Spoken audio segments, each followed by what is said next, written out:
السلام علیکم ورحمۃ اللہ تعالی وبرکاتہ۔ جناب اساتذہ کرام اور ڈائس پر بیٹھے ہوئے مہمان گرامی اور اساتذہ کرام اور میرے عزیز ساتھیوں، اللہ کا لاکھ لاکھ شکر ہے کہ اس نے ہم کو مسلمان بنایا اور اس کے ساتھ ساتھ ان مشفق اساتذہ کرام کا ہم پر سایہ افغان فرمایا۔ میرے عزیز ساتھیوں، میں اپنی آپ بیتی یہاں سے شروع کرتا ہوں کہ ہمارے ماموں ہم کو لے کر تعلیم کی غرض سے مدرسہ فلاح المسلمین لے کر آئے تاکہ میں کچھ پڑھ لکھ لوں۔ یہاں پر آنے کے بعد الحمدللہ ایک روحانی ماحول، ایک فضا جو مجھے ملی، اس سے دل کو کافی سکون ملا۔ ہمارے اساتذہ کرام دن رات کوشش کر کے صرف ہم ہی کو نہیں بلکہ جتنے طلبہ تھے اور ہیں محنت کرتے رہے، نہ تو کسی چیز کی فکر ہوئی ان کو، صرف فکر تھی کہ ہمارے یہ بچے جو یہاں پر زیر تعلیم ہیں خوب اور اچھی طریقے سے علم حاصل کر کے جب باہر کی دنیا میں قدم رکھیں تو کسی چیز کی کمی محسوس نہ ہو۔ ہمارے ہی لیے اور ہمارے ہی طلبہ کے لیے جیسے ایک چڑیا اپنے بچے کے لیے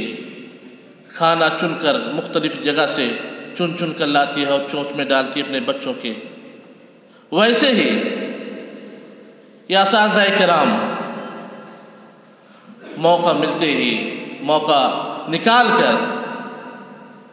دنیا کے، ہندوستان کے مختلف گوشے میں جا کر آپ کے لیے، آپ کے آرام کے لیے، آپ کے آشائش کے لیے کیا کیا نہیں کرتے ہیں۔ الحمدللہ آہستہ آہستہ یہ علم کا سفر، ہمارا علم کا سفر مکمل ہوتا ہے اور ہم ندوہ پہنچتے ہیں۔ امتحان الحمدللہ امتحان میں پاس ہو کر پھر اور کوشش ہوتی ہے اور ایک آرزو تمنا ہوتی ہے کہ اور آگے بڑھا جائے۔ تو الحمدللہ ہمارے اساتذہ کرام کی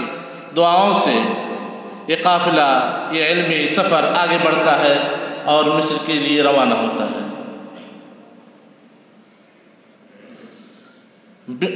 میرے عزیز ساتھیوں، ایک چیز اور بتانا چاہتا ہوں کہ جو ہمارے یہاں جو مدرسے میں جو نظام ہے، تعلیمی نظام اور جو بچوں کو جو تربیت دی جاتی ہے وہ کس طرح کہ ہمارے لیے بزم خطابت ہے، بزم کتابت ہے، دارالکتب ہے، یہ سب اس لیے ہے کہ تاکہ ہمارے بچے جتنا زیادہ سے زیادہ سیکھ سکیں، سیکھ لیں، اور اس پر ہمارے اساتذہ کرام اشراف فرماتے ہیں۔ یہ دنیا میں آپ چلے جائیں کہیں بھی کسی بھی ادارے میں نہیں ملے گا، کسی بھی یونیورسٹی میں نہیں ملے گی۔ یہ چیز ہے کہ ایک استاد اپنے طالب علم کو اپنے بیٹے کی طرح پالتا ہے اور اس کو سکھاتا ہے، اور اس کی یہ آرزو ہوتی ہے کہ ہمارا طالب علم ہم سے بھی آگے بڑھ جائے۔ الحمدللہ یہ نظام میں جب مصر میں تھا تو وہاں بہت ہی کمی محسوس ہوئی.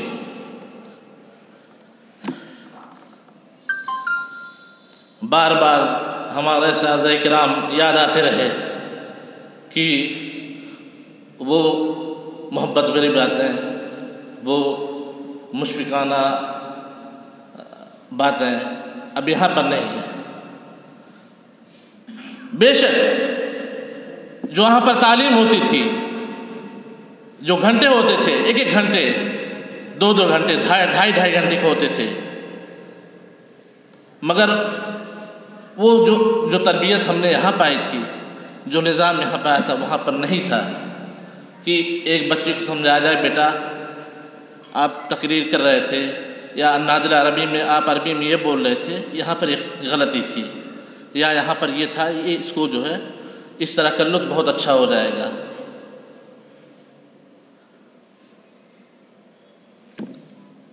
میرے بھائیوں، جو ہمارے بھائی زیر تعلیم ہیں، ابھی یہاں پر عالیہ اولی عالیہ ثانیہ میں ہیں، ان کے لیے میں نصیحت کرتا ہوں ایک بھائی کے ناطے کہ جو کچھ آپ کو ملا ہے، جو کچھ آپ کو اساتذہ کرام دے رہے ہیں، پلیز برائے مہربانی محنت کر کے اس کو ایک ایک کلمہ، ایک ایک لفظ اپنے اندر سمانے کی کوشش کریں اور اساتذہ کرام کی نافرمانیوں سے بچیں. یقیناً کبھی کبھی ایسا ہوتا ہے، اور میرے ساتھ بھی ہوا اور سب کے ساتھ ہوتا رہتا ہے، کہ کسی غلطی پر کچھ تنبیہ کرتے، اساتذہ کرام تنبیہ کرتے ہیں، کبھی پٹائی بھی ہو جاتی ہے، کبھی مرغا بھی بنا دیا جاتا ہے. جو بھی یہ سب چیزیں جو ہمارا اساتذہ کرام کرتے ہیں، یہ کسی دشمنی کے نتیجے میں نہیں، کہ ان کا پیار ہوتا ہے. اور آپ دیکھ لیجئے کہ ہمارے اساتذہ کرام محنت کرتے کرتے، سالوں کی محنت ہمارے اوپر محنت کرتے کرتے اس عمر میں پہنچ گئے ہیں کہ اگر یہ شعر ان کے لیے میں پیش کرتا ہوں، نپوش ان خرقہ پوشوں کی، نپوش ان خرقہ پوشوں کی عقیدت ہو تو دیکھ ان کو، یہ دے بیضا لیے بیٹھے ہیں اپنی آستینوں میں. میرے عزیز ساتھیوں، 2 دن کا جو پروگرام رہا، یہ 2 دن کا پروگرام نہیں تھا. اس کی تیاری کے لیے ہمارے منتظمین، ہمارے اساتذہ کرام 4-5 مہینوں سے انتھک کوششیں کرتے رہے کہ یہ پروگرام کامیاب ہو اور ہمارے طلبہ جو قدیم طلبہ ہیں یہاں پر تشریف لائیں. وقت بھی گیا، وقت بھی صرف ہوا، پیسہ بھی صرف ہوا. ہم یہ عہد کریں کہ ان 2 دنوں میں جو کچھ ہمارے اساتذہ کرام نے مفید وعدے پیش کی ہیں، اس پر ہم عمل کرنے کی کوشش کریں. جیسا کہ اساتذہ کرام نے بتایا کہ حالات اب نگفتہ بے ہیں، مشکلیں بڑھ رہی ہیں، مگر ہم کو گھبرانے کی ضرورت نہیں ہے. اس کے لیے ہم کو پلاننگ کرنی پڑے گی، محنت کرنی پڑے گی. اور اسی طرح جو ہمارے بھائی ہیں، جو ان کے لیے مشورہ ہے کہ کسی کے خلاف، کسی استاد کے خلاف فیس بک، واٹس ایپ، میسنجر، کسی پر بھی کچھ چیزیں دیکھیں تو ایسا نہیں کہ اس کا ضروری نہیں کہ آپ پر واجب ہے کہ فوراً اس کا رد آپ ہی کے لیے بنائیں کہ آپ اس کو جواب دیں. سکوت احسن ہوتا ہے، بہتر ہوتا ہے. آج اس دور میں بہت سے ایسے چینلز اور ایسے لوگ ہیں جن کا مشغلہ ہی یہی ہے کہ فتنہ پیدا کرو، شخصیات کے خلاف بولو تاکہ آپس میں لڑ پڑیں اور وہ سالوں صدیوں پیچھے چلے جائیں. ہم کو دوسری قوموں سے مثال لینی چاہیے، خاص کر یہودیوں سے. کہ یہودی، آپ نے دیکھا ہوگا کہ جو بھی جس دور میں سپر پاور رہا، جو بھی ملک، اس میں یہ حاضر ہے مین جگہ پر. جب رشیا تھا تو وہاں بھی یہ قابض تھے، اور آج امریکہ ہے تو وہاں بھی یہ قابض ہیں. اس کی وجہ کیا ہے؟ اس کی وجہ صرف اور صرف ہے علم۔ ہم اپنی پوری کوشش علم پر کریں اور کوئی بھی خطہ تیار کریں تو ایسا نہیں کہ آج آپ نے بنایا کل وہ جو ہے اس کا نتیجہ آپ دیکھنا چاہیں، نہیں، اس کا خطہ اس طرح ہونا چاہیے کہ آپ اس طرح بنائیں کہ اس کا نتیجہ 20 سال 25 سال بعد 50 سال بعد، اور ویسے ہی انہوں نے کیا۔ ان کی تاریخ پڑھ لیجئے، جن کا کوئی نام و نشان نہیں تھا، جن کا نہ کوئی شہر تھا نہ کوئی گھر تھا، مگر انہوں نے انتھک کوشش کی، پلاننگ کی، تو آج ان لوگوں کے درمیان ایک طاقتور ملک بن کر ابھرے ہیں کہ ان کے خلاف کوئی بول نہیں سکتا، ان کے خلاف کوئی آواز نہیں اٹھا سکتا۔ میرے عزیز ساتھیوں، یہ جو مدرسے ہیں، ان میں جو ہم لوگوں کو جو سکھایا جاتا ہے یہی چیزیں ہیں کہ ہم محنت کریں۔ بے شک یہ قانون ہے، من جد وجدہ، جس نے کوشش کی وہ پا لیا۔ یہ آسان نہیں کہ آپ کامیابی کا راستہ آسانی سے مل جائے گا۔ کسی شاعر نے خوب کہا ہے، انہیں پتھروں پہ چل کے جو آ سکو تو آؤ، انہیں پتھروں پہ چل کر جو آ سکو تو آؤ،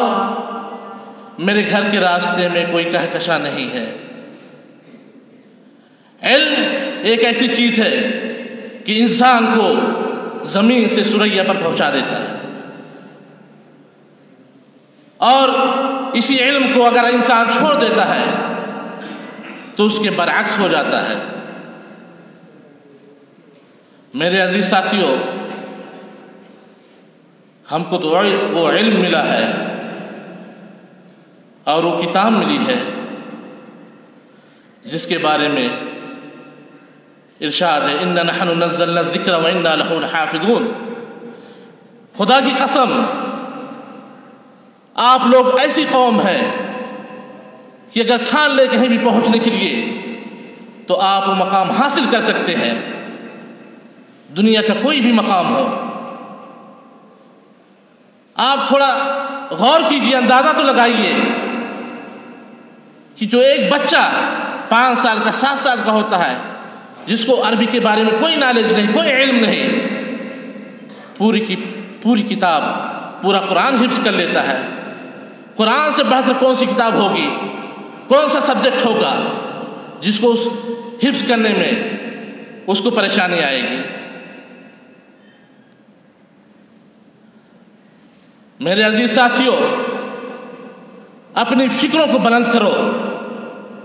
اپنے اندر ہمت پیدا کرو کہ یہاں سے نکلنے کے بعد صرف مدرسے ہی نہیں، آپ کے لیے بہت سی یونیورسٹیاں کھلی ہیں۔ مسلم یونیورسٹی ہے، علی گڑھ یونیورسٹی ہے، جامعہ ملیہ ہے، جے این یو ہے، بڑھتے چلے جائیے آپ، مگر اس کے ساتھ ساتھ ضروری ہے کہ علم دین کا آپ کے اندر پختگی ہونی چاہیے کہ آپ کو کہیں بھی پھینک دیا جائے تو ہیرا ہی ہیرا رہے، کوئی آپ کو بدل نہ سکے، بلکہ آپ کے بارے میں یہ کہا جائے، جہاں ٹھہرے زمین کو آسمان سے کر دیا اونچا، جہاں ٹھہرے زمین کو آسمان سے کر دیا اونچا، جدھر گزرے زمین در و دیوار کے نقشے بدل ڈالے، کہ جہاں سے آپ گزرے جو برائیاں ہیں اس کو آپ بزور